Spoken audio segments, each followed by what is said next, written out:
Welcome to another edition of Yacht Life Chronicles, where we are better together than separated. We have, man, one of the best, man, one of the greatest, man. He do it all, man, from record executive, from managing to promotion, advertising, doing R&B. You know, he's just a man of many talents. He down there in Atlanta, down there from Rochester, New York. His name, he goes by the name of Greg R&B. And I had the opportunity to meet Greg down the Showbiz ENT in Atlanta. And Greg was one of the first persons, man, that, helped birth Yacht Life Chronicles, He was my first interview, guys. And, I wanted to bring him back to the show, man, to catch up on some things and see what he's doing. How you doing out there, Greg? Oh, man, I'm in Atlanta. It's almost about 11 o'clock in the morning, and it feels like it's close to about 75 degrees. So, man, I'm getting ready for a real wonderful spring. So it's real nice today. Yeah. So listen, man, last time I seen you, man, you was at Showbiz ENT, man, performing, and I know a lot of things have happened in your life since then, man. Right. But, that night, man, during that performance, man, just tell us a little bit, man, how did you get that showcase at Showbiz ENT? It was so long ago, maybe a few years. So I'm not quite sure how it all happened, but I ended up there, networking with Chris, the owner of hip hop since 1987. It was his event. We chopped it up. So it's on the event, just starting out the campaign for Love Again, which was a new R&B album that I had put together a couple of years ago. Mm-hmm. That was just the beginning of the campaign. We took it off right there at Showbiz. Mm-hmm. And yeah, like you said, you was one of the first ones to help me launch the campaign. And like I say, man, at the end of the day, we better together than separated, man. And you was one of the ones that helped me launch Yacht Life Chronicles, And I just want to thank you, man, and say shout out to you, man, for that. Tell us a little bit, man, about Hits on Fire, man, and how did that become about? Well, Hits on Fire is I started that in 2020 as a record label, and I signed an artist by the name of Jay Goddard, rap artist out of Atlanta. And, we made a lot of investments and we made a lot of strides with him. And then he walked out on the label.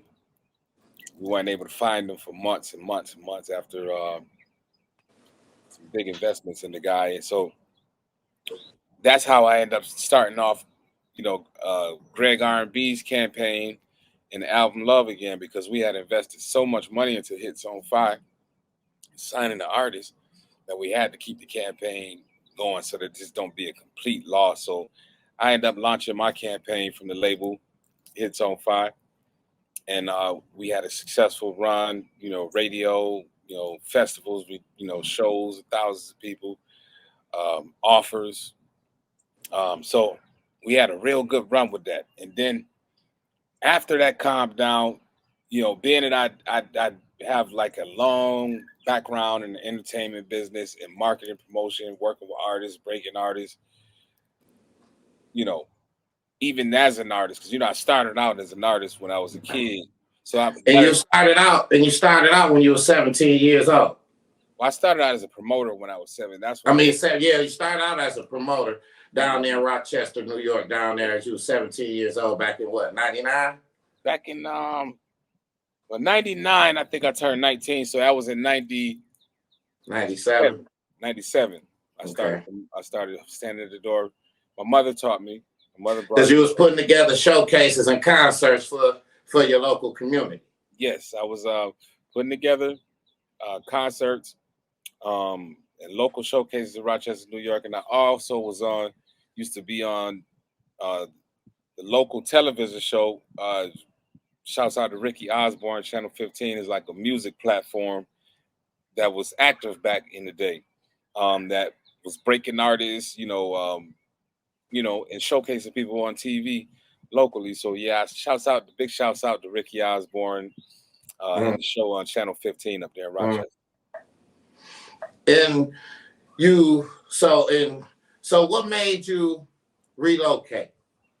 You know, you just, was like, man, I done did all I can do here, man. I'm finna try something different. Tell us a little bit about that transition. Well, man, I had a real rough street life in Rochester, man, before I made the decision to, want to calm down and do something positive. I had been in jail a lot, I was it's a problem child. So promotion was steering me into the right direction. So that was just the beginning of me wanting to do something other than sell drugs and rob people, because I was a jack boy. I'm not gonna lie. I was a jack boy. So I wanted to change my life, because it seemed like I just kept getting dragged backwards. No matter how much good I tried to do, Rochester don't have that many outlets. I don't know if you just seen it on the news over the weekend, but they just had a concert in Rochester, New York, with Glorilla and Finesse 2 Times, where the person. Yeah, well, a girl got killed. Right, and at the Armory. So yeah, 1 second. Yeah, so like Rochester is an extremely right, violent city. Yeah, dangerous city. Yeah, so like in order for me, my brother got killed up there when he was 18 years old, got shot in the back. I had another brother that he got killed maybe about a year and a half ago. Right. But actually about 2 years ago, he got killed. So Rochester just extremely right. Ruthless. Right. And I had to escape that lifestyle. So I left Rochester in 99 and went to Florida to move with my dad, who was a pastor. And I moved around with him for a little bit, and we was able to I was able to get my life on track and more in a positive way, man, and get positive thoughts going on. And that's why I was able to transition and change as a person. Because in Rochester, even though I had aspirations to be a music promoter, I still had a real dark background that was stopping from going forward. Right. And and I know how it is, transitioning from the street life to, building, being able to do positive things, you know what I'm saying, and be able to start building your own brand and start believing in yourself. I just want to talk to you about that. How difficult was it for you, man, to believe in yourself and what you was trying to do at that particular time with your music and your entertainment, your dream? Because you got a lot of people today, man, they believe in so many other people's dream to the point where they don't believe in their own. So I want to kind of talk to them for a minute, because everybody have a dream, but nobody knows how to invest themselves into that dream. You know what I'm saying? So how did you go about investing yourself into that dream, man, and just having that self-sufficiency and that confidence to know that you can do it? Well, I had a dream in Rochester, New York, to make it in the music entertainment industry, and I was in the streets at the time. I was far away from reaching any of the things that I had going on in my mind or dreaming about, but I had a dream, and I had a passion to achieve that dream. So that's a very important thing. You got to have passion. You got to have a real love in your heart for whatever it is that you desire, because if you don't have that passion, the passion is the fuel to the car. You give the car the fuel to get to the destination. Passion. So because that was birthed in me, in my, through my mother and, keeping me around the music, activities and things that was going on, it was all I had. I didn't graduate and go to college. So my dream was to make it in the music entertainment business. So I pursued that with everything I had. That was my passion.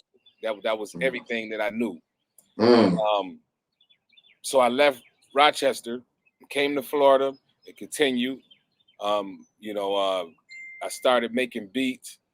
I started working in the studios. I continued to uh, exploit my talent, and develop my talent as a producer, as a singer. I was singing in church with my dad, um, and it was very difficult. I remember one time when I met a guy because I was just trying to find my way in this life, and when I got down to Florida, I linked up with a cleaning company when I was like 20 years old, who offered me a job going city to city selling cleaning products. So I took the job not unknowingly of what was going on, and it ended up in Tampa, in a totally different city, maybe about 3.5 hours away from where I lived at in Florida. And when I got there, it was just a rough journey. We weren't able to sell cleaning products the right way. But in the process of me going out to sell products, I met a guy who had a recording studio. I cleaned his tire on his car. I cleaned his white wall on his tire, and he liked it me, so he bought a bottle of the cleaning solution for $40 from me.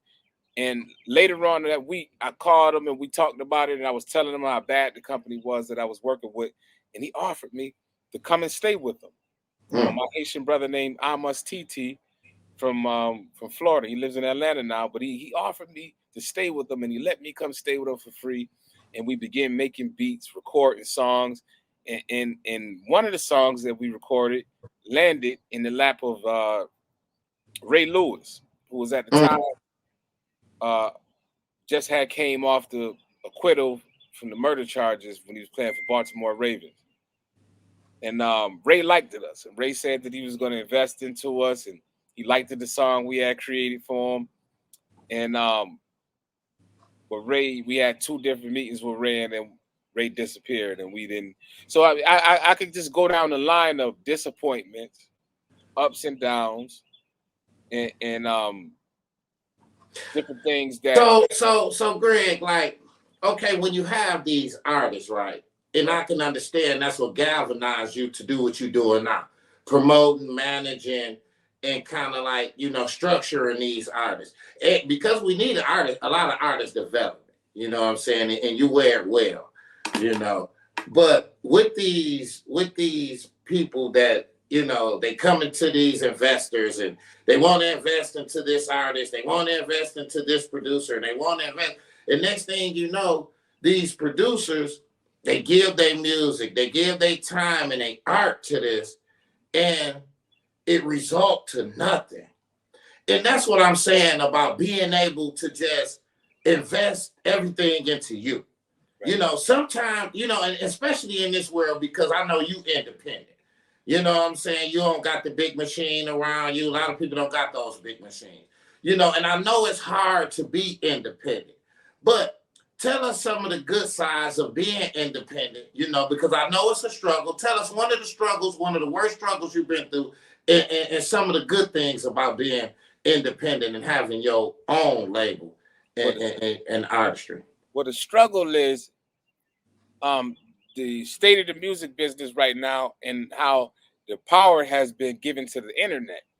And when the power was transitioned over and given to the internet, so many shady characters were able to come into existence and have power to play games.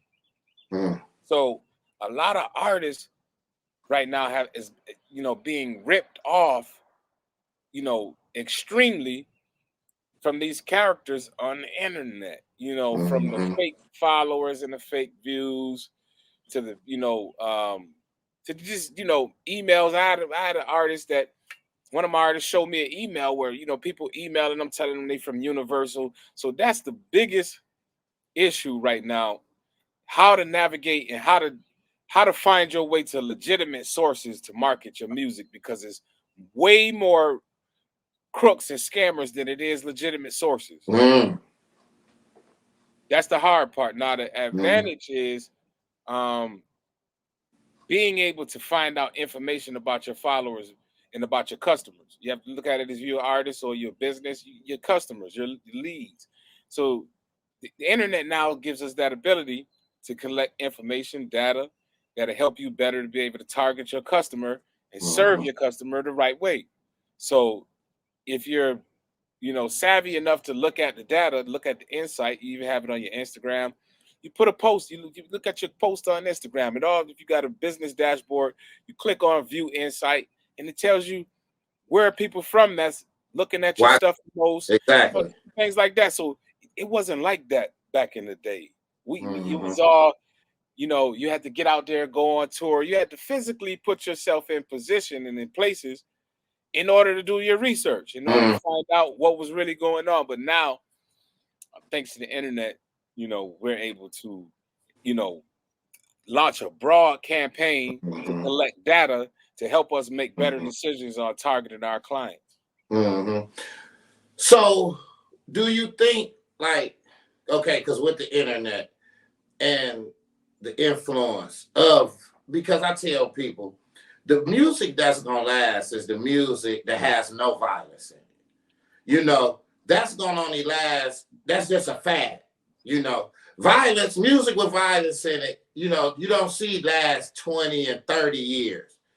People play over and over and over and over again. you know, with the impact of the rap music and the hip hop, what do you think we can do? What do you think we can do as individuals to try to stop so much of the impact of the violence through the music? Well, we have first to start by educating and talking to these young brothers and getting them on the page of what it used to be. And 50 years of hip hop, this is a good opportunity for a lot of the OGs to get the spotlight and really educate these young brothers, man, and let them know, man, the power of their tongue. You know, I don't even know if some of the OGs know, but a lot of them do. Even the ones that's on the spiritual side, the power of the tongue, man. A lot of you guys, we wonder why so many artists is getting killed. The power of the tongue. Um, it's like whatever fruits you spill from your mouth, so it's bigger than just putting together these silly rap lyrics.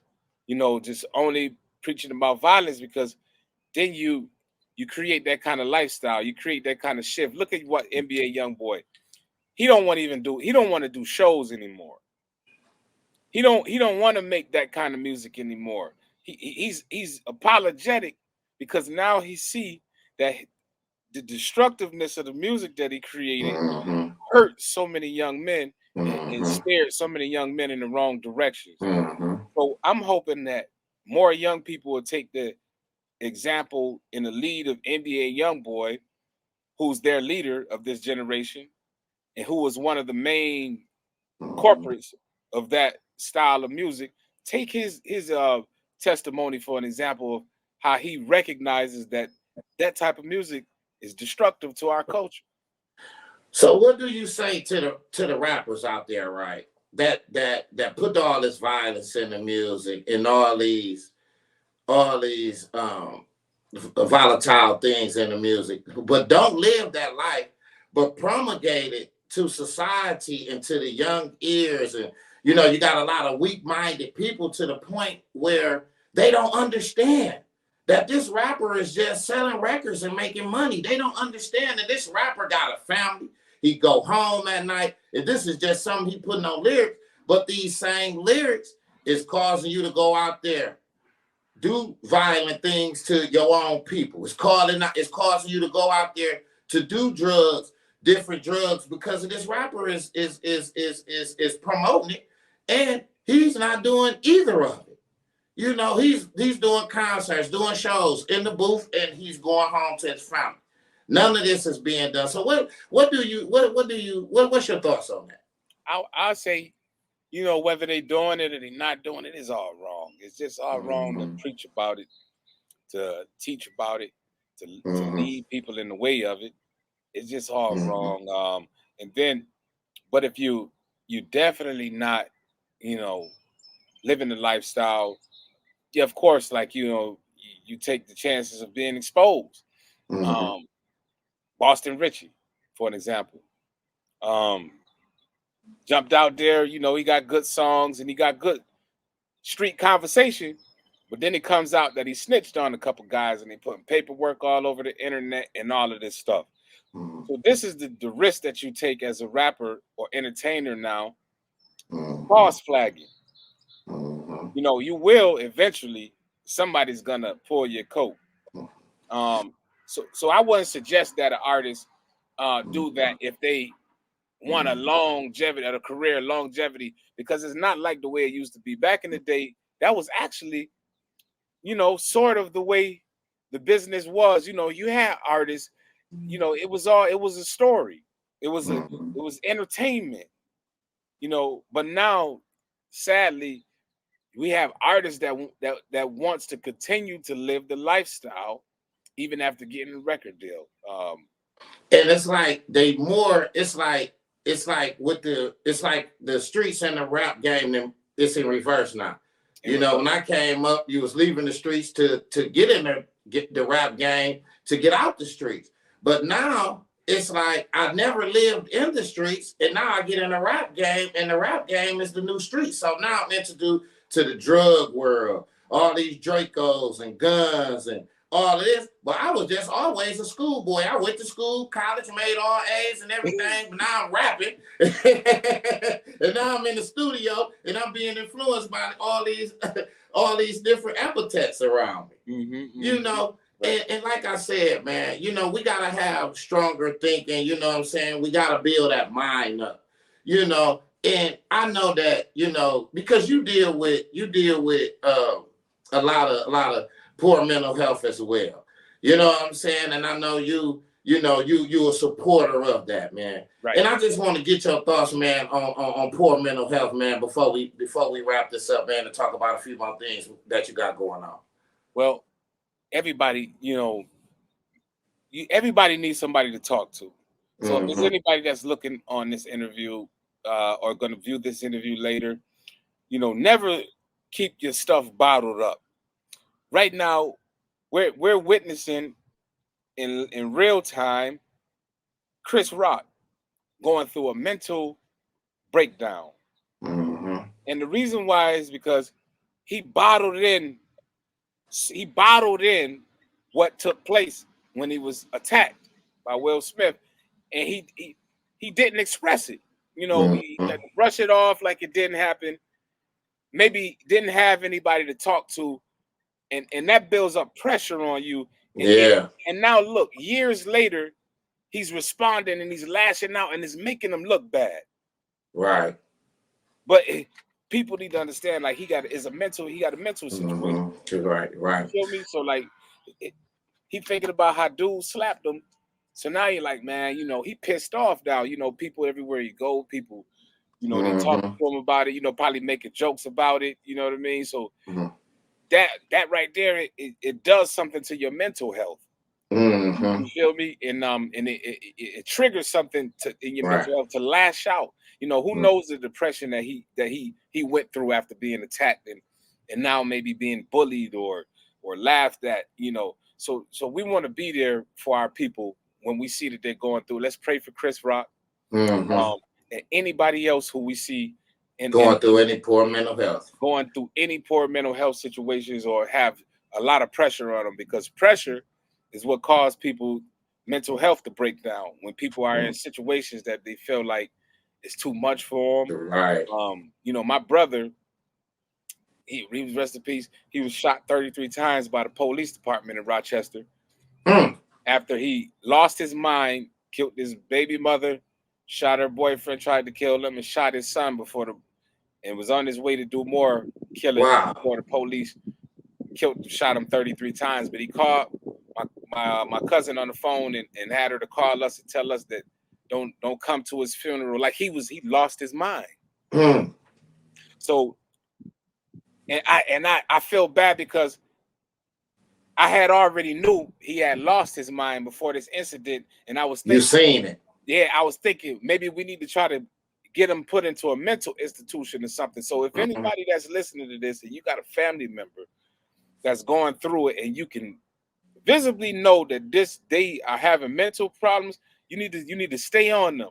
Don't be like, you know, the situations where I go through, neglecting it like it don't exist, moves and have to regret that you may have could have done something, but you know, and it ends up into a loss. So You know, I rest in peace to my brother. You know, he lost his life, mental health. You know, and anybody you need somebody to talk to, pray, get around spiritual people, stay around positive people, and don't never let negativity rule your consciousness. For sure, man. You know what I'm saying? Man, mental health matters, and we just always gotta address it, And like I said, don't look over that person that you see those different red flags and those signs. That poor mental health that you see in a family member, a friend, make sure you address it. Make sure you be that ear for that person if they need you, if you see them going through something. But I want to talk to you let's talk a little bit about March Madness, man. Trap No Cap, digital space. You know what I'm saying, man? You got a couple new artists you managing, man. One on Blood Raw. I checked out that Blood Raw staying out the way, too, man. Man, that's hard. Right, man. So talk a little bit about that, man, and give us some insight on what you got going. Of course, we're working with Blood. Shouts out to my boy Blood. You know what I'm saying? Right now, he's on tour with Future. We starting again February 9th. We already knocked out 7 dates, and now this is the next 14. He'll be starting this Friday in New Orleans. So yeah, that's what's going on. Then we also working with Flint-born Dynasty. That's one of my newest groups from out of Flint, Michigan. Shout out to Flint out here. Yeah, shout out to Flint. They doing their thing. They got a record with Boosie, a record with Blood Raw. We get ready to release soon. Trap No Cap is brand new mixtape. Like if anybody, you check me out, man. I have a brand called G Word Radio, in which we launched back in 2006. So it's rather old. We've made a lot of accomplishments in the mixtape space, and that went viral a lot. Back in the day, I was an official coast to coast DJ, one of the first coast to coast DJs in Florida, coast to coast mixtape DJ. So we revived the G Wood Radio mixtape, the historical mixtape. You could Google G Wood Radio or DJ G Wood Radio, and you'll see some of the things that we have going on with that. But Trap No Cap is coming out this Sunday. It's going to be dope, man. The revival of G Wood Radio mixtapes. All right. Oh, March Madness. Last thing. It was dope, man. Tell us about March Madness, man. We had Pastor Troy. We had Blood Raw. Shouts out to Smoke from Phil Mob at Flint-born Dynasty. We had media come from all over the place in Atlanta to come network and do interviews. March Madness was definitely a huge night, and we appreciate everybody that came out and the performers that rocked it. Shouts out to Subpoena. Shouts out to King Bogus. Shouts out to Sparkington. Shouts out to TJ Rich. Man, we had a show. And man, before we get out of here, man, the theme of my show is we better together than separated. Let us get some of your thoughts on that. Well, I want to ask you 2 questions, but that one first. Give us some of your thoughts on we better together. We better together than separated. Well, that's actually something that I preach. Shouts out to my team, Hits on 5 DJs, DJ Black, DJ V Nice, DJ Chill Will, and all the rest of the team. There's a lot of them. But yeah, that's what I preach. We're better together because, like, listen, one person might can pick up 10 pounds, but 2 people, we can lift 200 pounds together. You feel me? Powerful. I like that philosophy. Yeah. So like, we could do more when we're together. We could accomplish more when we're together. Hits on 5 DJs. We started that back in, I believe, October of last year. And already within, a 6-month time, we took on the Blood Raw campaign. We've had major success with him and his album releasing and taking off, and him getting on the Future tour. We've had major success with some of the newest talent that we have. FBD, we have them, meet QC maybe a few weeks ago in Los Angeles at the Grammys. We've done a lot of great things, made a lot of strides in a short amount of time because we're worked together. We have a small team, but we work day to day together. So when you work together, you're able to achieve things faster. So I'm gonna say this: Now you have people that's even in the team situation, but don't know how to work together. That's when you don't have a winning team. You know, look at the games. You know, look at when the Lakers had Shaq, Kobe. You know, Mm-hmm. and you know the way they worked the court together. You know, they was able to Yeah. win multiple Yeah. championships. Yeah. You gotta have people around you got chemistry with. Yeah. Right, and you Gotta gotta have good have chemistry. good team players around. So Yeah. Good if you're team gonna be players. working together, make sure you're working together with people who can make the team stronger. Yes. You know, because I'm sure everybody know about what they call weak links. Yeah. And I'm sure you know when working together, a lot of times you come about a weak link. Mm-hmm. You know what I mean? That has to be taken apart or you Mm-hmm. know removed so that Mm-hmm. the team can Could be work better. strong again. You know what I'm Yeah. saying? So work together as a team. But Okay. know that you're gonna have arguments, disagreements, and there's a lot of things working together as a team that comes with working together as a team and becoming a successful team. There you go. And you know, I know we just got out of the Black History Month, man, but I did a Black History show. And man, a lot of people on the show, man, said that we need to celebrate Black History all through the year instead of just 28 days a month. So here on Yacht Life Chronicles, man, we celebrate Black History all through the year from, you know, from this point on, man. We're not just celebrating it for 1 month. We're not just letting them give us 1 month, you know. So, man, I just want to get your thoughts, man, on what does Black history mean to you? Well, Black history, American Black history, it just I believe it's just what they gave us. You know what the government. So it's just something that they like you said, it should be something that should be celebrated every year.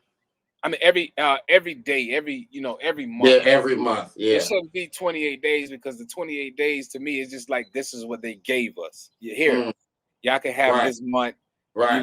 to think Right. about whatever to reflect on, you know. And they tried to take that, and then they fight to keep what's left of our Black history in the schools. They tried to snatch some more of the Black history. They tried to restrict the kids from seeing some of the Black history that we seen even coming up. And we knew that wasn't even the full story. You know, Right. so now you're gonna subtract more of it. So now eventually it's just not gonna even be none promulgated in the schools, man. And it's like, And it's sad. how much Black history do we even remember when we get out of school? The stuff that they teach us, Exactly. you know, that stuff doesn't stick with us because it's not the real stuff that's supposed to stick with us. It's just Right. what they Right. again have given us. But Mm-hmm. when we dig into the real Black history, man, listen. Some of you dig into that real Black history, you won't be around here celebrating and with a happy face for 28 days. You'll probably be pissed off because Mm-hmm. you know realizing Yeah. our What early culture. happened? Yeah. I'm gonna tell you this real The quick, travesties. real fast, and I ain't gonna hold it up. Black history is this: what they call a black man, a Uncle Tom, Mm-hmm. right? It was one of these words, right? But oh my God, I think it's Uncle Tom or something like that. What they call it when they say you're trying to be white? So, So I can't think of. ah, man, yeah, it's one word, but Okay. anyway, this it's gonna come to me, and we probably have Mm, another conversation about it. But the word that they called it was a slave, right. and what happened is the guy he had got whooped. His name gonna come to me in a minute, and he had got whooped, and he wouldn't tell. And they, as one of the slave women that ran or something, and he wouldn't tell, so they whooped him and whooped him and whooped him, and he ended up running away. And he was one of the first black men to go across to Canada to get his freedom, and also get Harriet Tubman and Benjamin Franklin and all of them over there. Mm, Still Black history. But mm, so people Ah man, that it's gonna come to me. The name that they call it when they try to say a black person is a certain name. Yeah, Uncle, I can't think of it either. Yeah, but they got this name from this black man who was the first black man to go, Who came back and helped, got who away. came back and helped. So what Yeah. happened is they're using this terminology like, oh man, you know, you're a white lover, but they don't even know that the terminology is for a black man who was the first black man to set the precedence for freedom for black people. So Exactly. because the right stuff is not being taught, it's like we're being led into falsehood. So that's why I don't think anything that you know, flush Black History Month down the trash, because a lot of it is bull crap. Oh yeah, yeah, you're Yeah, right. just give it to us all year. Give it to us like the way it's supposed to be. You know, Right. over there Just like they gave their history to them without no filters. without no filter. You feel me? Like, you know, over there in California, you know, I'm sure you heard what is reparation payment. Yeah, yeah. You feel me? Like, come on. Come on, man. Yeah, yeah. We got You a know, lot of stupidity going on, man. a A lot lot of of folly in stupidity, this man. world. How could you pay us back? You know? Right. After you killed our ancestors, beat our ancestors up against the trees as babies and everything. Yeah, they're not Listen, out. man. But the Indians, Yeah. they paid back. They gave the Indians land. They give them the checks every month. Every month. And it's in the Constitution. I read it. It's in the Constitution, so it's mandatory. It's I read mandatory. that in the United States Constitution. Yeah. But what about us? The ones who they dragged over here, who they beat, who they killed, who they forced to labor. Yeah. Black history. Exactly. Exactly, man. And you know, we need to learn more of our history, man. You know, and like you said, you know, it's not nothing to be celebrated. You know, you'll be, if you really knew your history, you'll be angry for those. You'd be angry. Yeah. So, Greg, man, I'd like to thank you, man, for coming to the show, man, taking our time, you know, your busy schedule, man, and giving us this interview, man. And a lot of people, you know, going to be inspired by what you're doing, man. A lot of people going to be motivated, man, by your success. I just want to wish you nothing but prosperity on your journey out there in Atlanta, man. Wish you nothing but greatness. And just give them your last words, man, and give them all your social media platforms before we get out of here. Yeah, man. Well, y'all know I really rock with Yacht Life since the first time we met each other and did the first interview. Like I told them, whenever you call me, I'm coming back. It don't matter what we accomplish and how big the things grow. Exactly. You never forget about people who showed you genuine love when you weren't anybody or when you weren't doing anything. So, you know, when I first jumped my campaign off, before anything was going on, Yacht Life Chronicles brought me on the show, and I appreciate this platform. Y'all follow me at Hits on Fire DJs, HITONFYEDJS on Instagram, and that's where you can pretty much see most of my movement at. You know, we have things going on a regular day-to-day basis. I thank everybody for joining this interview. If there's any way I can help you, reach out. And I thank you. No, thank you, man. And this is another edition of Yacht Life Chronicles, where we are better together than separated. Thank you guys for tuning in.